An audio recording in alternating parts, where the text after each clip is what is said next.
Well, my friends, I am Dr. S. Mondol, BHMS, Honours, Consultant Homeopathic Physician. আমরা hepatitis নিয়ে আলোচনা করছিলাম।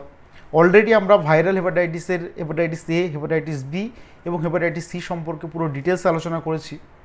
আজকে আমরা হেপাটাইটিস ডি সম্পর্কে আলোচনা করব। এই আলোচনাগুলোর একটা মাত্র অর্থ যে অনেক সময় সাধারণ মানুষ যারা জানে না বা ডায়াগনোসিস হয়নি যে তারা হেপাটাইটিসে সাফার করছে, দিনের পর দিন শুধু গ্যাসের সমস্যা বলে গ্রামে কোয়াক ডাক্তারের কাছে মেডিসিন খেয়ে উইদাউট এনি ডায়াগনোসিস ছাড়াই পরবর্তীকালে কিন্তু সেখান থেকে লিভার ফেলিওর বা লিভার সিরোসিস, লিভার ক্যান্সার এরকম মারাত্মক রোগে কিন্তু সাফার করছেন বা এরকম মারাত্মক রোগে কিন্তু তারা ভুগছেন। তারা জানেই না যে এরকম একটা ভিতরে এরকম একটা মারাত্মক ডিজিজ তাদের তৈরি হয়ে গেছে। তো সেই কারণে একটা সামাজিক সচেতনতামূলক একটা ভিডিও এবং সোশ্যাল অ্যাওয়ারনেস, সেই কারণেই আমি এই ভিডিওগুলো স্টার্ট করছি। আজকের যে টপিকটা, there is the hepatitis D or delta hepatitis.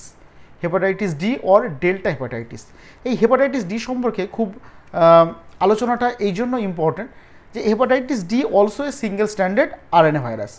বললাম যে শুধুমাত্র হেপাটাইটিস বি বাদে প্রত্যেকটা হেপাটাইটিসই কিন্তু DNA virus, single standard RNA virus. এবং হেপাটাইটিস ডির সব থেকে যেটা মোস্ট ইম্পর্টেন্ট সেটা হচ্ছে যে হেপাটাইটিস ডি একা বডিতে কোনো ইনফেকশন করতে পারে না, এর একটা দোসর লাগে বা বন্ধু লাগে। শুধু যদি বডিতে হেপাটাইটিস বির ইনফেকশন থাকে সেই ক্ষেত্রেই শুধুমাত্র হেপাটাইটিস ডি বডিকে আক্রান্ত করতে পারে, নতুবা শুধুমাত্র হেপাটাইটিস ডি একা এসে আমাদের শরীরে বাঁচতে পারে না। কারণ হেপাটাইটিস এর defective single standard RNA virus এবং that can not survive on its own, it require hepatitis B to রেপ্লিকেশনের জন্য, বংশ বৃদ্ধি করার জন্য, বংশ বিস্তার করার জন্য হেপাটাইটিস বি কিন্তু দরকার। এবং বডিতে যদি অলরেডি হেপাটাইটিস বির ইনফেকশন থাকে সেই ক্ষেত্রেই কিন্তু হেপাটাইটিস ডি আমাদের বডিতে আক্রান্ত করে। এবং কারণ এই ক্ষেত্রে যেহেতু এটা একটা সিঙ্গেল স্ট্যান্ডার্ড আরএনএ ভাইরাস এবং এর সঙ্গে একটা ডাবল স্ট্যান্ডার্ড ডিএনএ ভাইরাস লাগে, যেটা হচ্ছে হেপাটাইটিস বি। এবং এর ইনকিউবেশন যে পিরিয়ড, আমি প্রত্যেকটা ভিডিওতেই বলেছি ইনকিউবেশন পিরিয়ড হচ্ছে কোনো মাইক্রো অর্গানিজম বডিতে প্রবেশ করা থেকে শুরু করে ফার্স্ট আমাদের বডি যে সিমটম দেয়, সে সিমটম প্রডিউস করে, এই যে টাইম পিরিয়ড তাকে বলা হয় ইনকিউবেশন পিরিয়ড। তাই এই ইনকিউবেশন পিরিয়ডটা হচ্ছে 2 to 26 উইক, 2 থেকে 26 সপ্তাহ।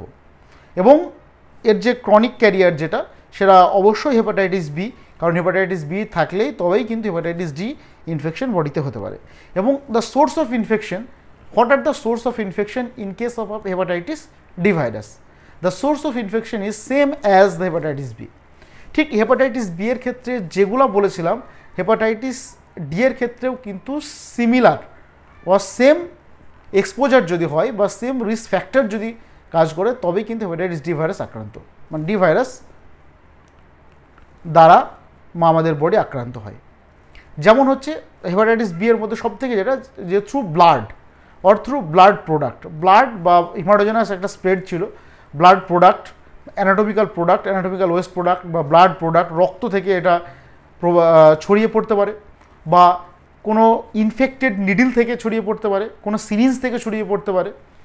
সেলুনে অনেক সময় আমরা দাড়ি কাটতে যাই, তো সেই যে ব্লেড যেটা ইউজ করা হয়, কোনো ইনফেক্টেড কোনো পার্সনের ইউজ করা কোনো ব্লেড যদি নন ইনফেক্টেড কোনো পার্সনের দাড়ি কাটতে ইউজ করা হয়, সেখান থেকেও কিন্তু ছড়িয়ে যেতে পারে। এবং আরেকটা খুব ইম্পর্টেন্ট, যেটা হচ্ছে সেক্সুয়াল ট্রান্সমিশন। এবং যেটা খুব ইম্পর্টেন্ট, হেপাটাইটিস আর মোর ইনফেকশিয়াস দ্যান এইচআইভির থেকেও কিন্তু সব থেকে বেশি হয় এবং মোর ইনফেকশিয়াস হচ্ছে, সেটা হচ্ছে hepatitis B, specially associated with hepatitis D. এইচআইভির থেকেও বেশি সংক্রামক হচ্ছে হেপাটাইটিস বি এবং হেপাটাইটিস ডি, এটা কিন্তু মনে রাখতে হবে। এবং এই সমস্ত জিনিসপত্রগুলো বা আনপ্রোটেক্টেড যে সেক্সুয়াল ইন্টারকোর্স যেগুলো ছিল, বিশেষ করে যারা হোমোসেক্সুয়াল মেনের ক্ষেত্রে বা পুরুষদের ক্ষেত্রে যারা হোমোসেক্সুয়াল, তাদের ক্ষেত্রে এই ধরনের ইনফেকশনগুলো বেশি ছড়িয়ে পড়ে। এবং তার সঙ্গে যদি ইমপ্রপার হাইজিন যদি মেনটেন না করা হয়, পরিষ্কার পরিচ্ছন্নতার অভাব থাকে, তাহলেও কিন্তু হেপাটাইটিস ডির ইনফেকশন কিন্তু হতে পারে। এবং হেপাটাইটিস ডি এর ক্ষেত্রে তাহলে আমরা সিমটম কী পাবো? সিমটম প্রায় মোস্ট অফ দ্য কেসের ক্ষেত্রে বা মোস্ট অফ দ্য হেপাটাইটিসের ক্ষেত্রে আমরা সিমিলার সিমটম পাবো, যেমন নশিয়া বা অ্যানোরেক্সিয়া। নশিয়া, গা গোলানো, ভমিটিং, বমি হওয়া, অ্যানোরেক্সিয়া বা লস অফ অ্যাপেটাইট, তার সঙ্গে ফ্যাটিক ভাব, একটা pain abdomen, right upper quadrant pain, এই সমস্ত সিমটম, কমন সিমটমগুলো কিন্তু আমরা পাবো। What are the differential diagnosis? Differential ডায়াগনোসিসের মধ্যে বা ডায়াগনস্টিক পয়েন্টের মধ্যে আমরা ইন হিমাটোলজি বা সেরাম মানে ব্লাড টেস্টে বা সেরাম টেস্টে আমরা যেটা পাবো সেটা হচ্ছে anti HDV hepatitis D virus, anti hepatitis D virus এবং HDV antigen, hepatitis D virus antigen এবং অ্যান্টি এইচডিভি, এই দুটো আমরা পাবো। ট্রিটমেন্ট অনেক সময় অ্যালোপ্যাথিক মেডিসিনে ইন্টারফেরন করা হয়, but in our constitutional treatment সেখানে আমাদের লিভারের উপর যথেষ্ট কার্যকরী কিছু মেডিসিন আছে, সেগুলো আমাদের ইউজ করতে হবে। লাইকোপোডিয়াম, ফসফরাস লিভারের উপর, এবং চিলিডোনিয়াম, ব্রায়োনিয়া, কার্ডুয়াস মেরিয়ানিস। তো এই সমস্ত ড্রাগগুলো সিমটম বা লক্ষণ বিচারে সিমটম সিমিলারিটি করে কিন্তু পেশেন্টকে প্রেসক্রিপশন করলে এবং তার সঙ্গে প্রপার ডায়েট হাইজিন যদি মেনটেন করা যায়, রিস্ক ফ্যাক্টরগুলো যদি কন্ট্রোল করা যায়, বেশ কিছু ক্ষেত্রে কিন্তু ভালো রেজাল্ট আসে।